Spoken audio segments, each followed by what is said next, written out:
My top 7 Hammer horror films.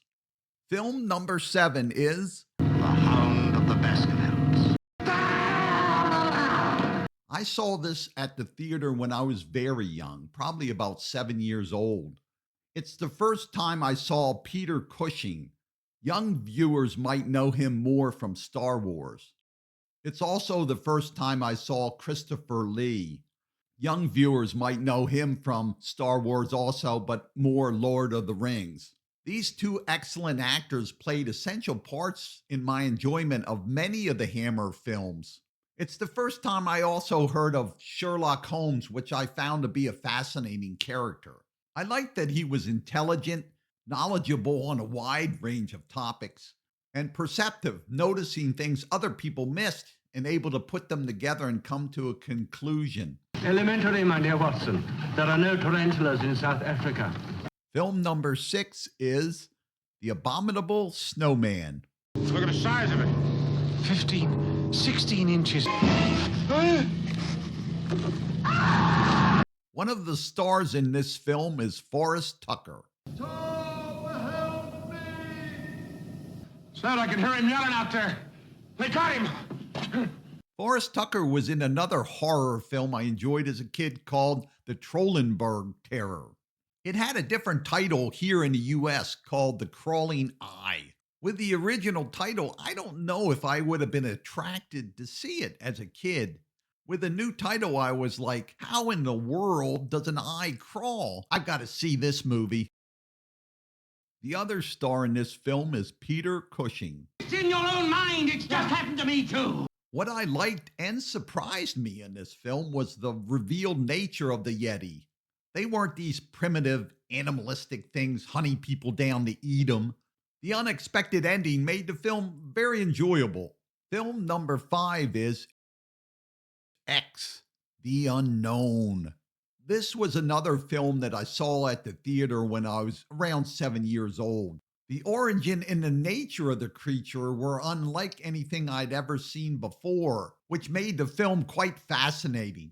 A short time thereafter, I saw other monsters that had similar appearances to Blob and Kaltiki, but which had different origins and characteristics. This following scene really creeped me out when I first saw it. Hey, Spider, come here quick. Look. Ah! Aggies! Aggies! What's the matter, Aggies? The building music adds to the eerie tension. Where are you, Aggies? The scene ends with the character reacting to something he can see, but the audience cannot. It was an effective way to add suspense and mystery. Film number 4 is The Gorgon.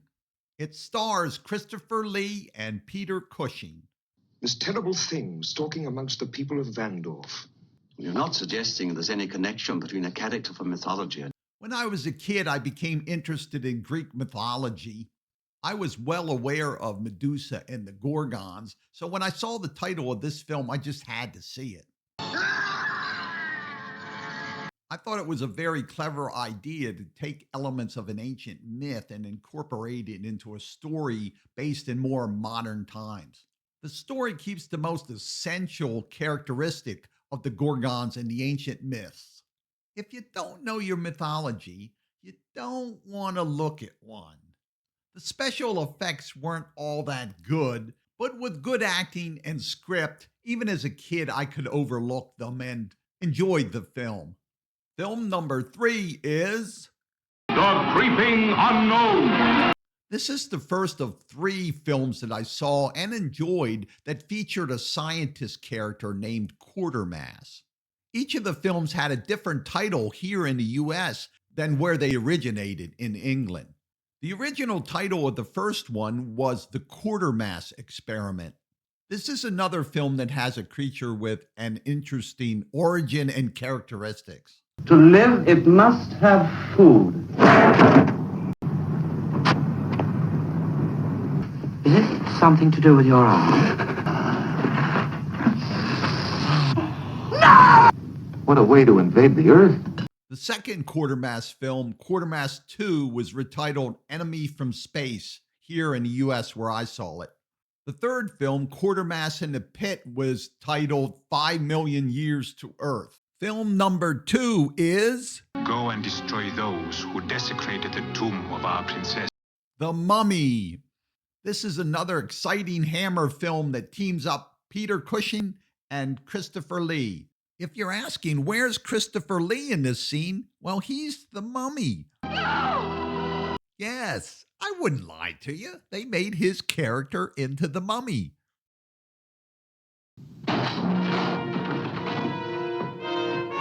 I preferred this version versus the old 1930s Boris Karloff film.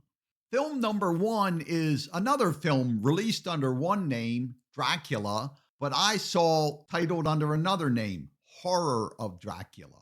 Christopher Lee stars and, in my opinion, makes the quintessential Dracula.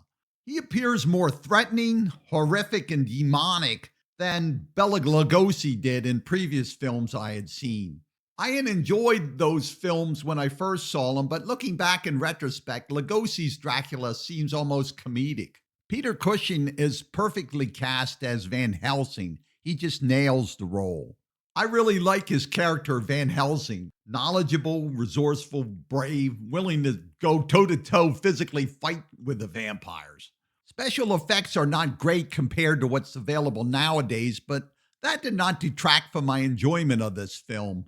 It's still to this day my favorite Dracula film. What are your favorite Hammer films?